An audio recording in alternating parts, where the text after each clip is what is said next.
Well, I know the Doehner family as I taught four of the five boys while they were here at CBA, going back to John, who graduated back in 1993. So I've known the Doehner family. Of course, I also knew George, the older son, who graduated in 90 from his presence at the academy. So I feel like I've known the Doehners probably for the better part of, 30, 34 years.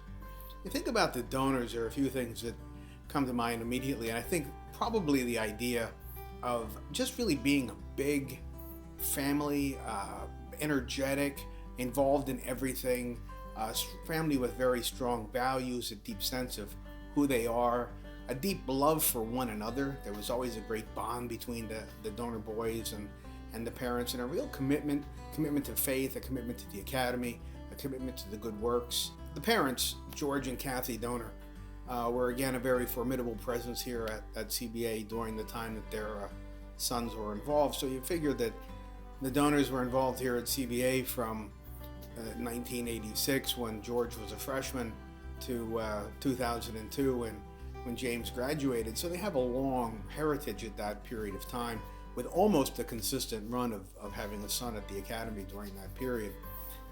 Kathy, for example, was the first non-religious laywoman who served on the Board of Trustees here at CBA. Their contributions to the academy were not just bringing their sons here and all that the boys did for the school, but their financial commitment in terms of their generosity to the school. Now that Kathy has sadly passed several years ago, George has established a scholarship, an endowed scholarship here at the academy from memory of the family. And but their involvement in the academy was their consistent presence at events. Whenever we had any activities going on, there was always George and Kathy were always really very present to the school. They were, I think, those kind of people that just they went all in. They were all in here. They were all in St. Leo's. They really continue to stay all in here, and their affection for the academy and the service that they provided here is just really memorable, which is why they're being inducted tonight in the Hall of Fame.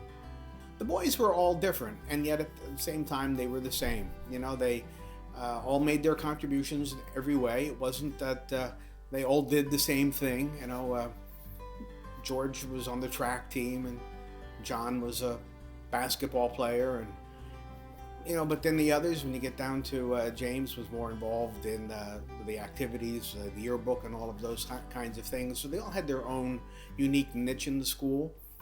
They were all leaders. John was the student council president back in '93. Most of them were gurus. They were all very much involved in the school in so many different ways. Leadership, they were always present. They were always in that cold, crazy cheering section. No matter what was going on with the school, you could pretty much count on the boys being involved and active and present in that. And of course, today now, John's son Jack is a junior at CBA and carrying on that legacy for the family. I would say with PJ certainly, and PJ comes in the class of '94. He was more involved on the academic end of the school. He was kind of the I don't want to put it this way, but maybe the nerdier of the Doehner boys in some ways.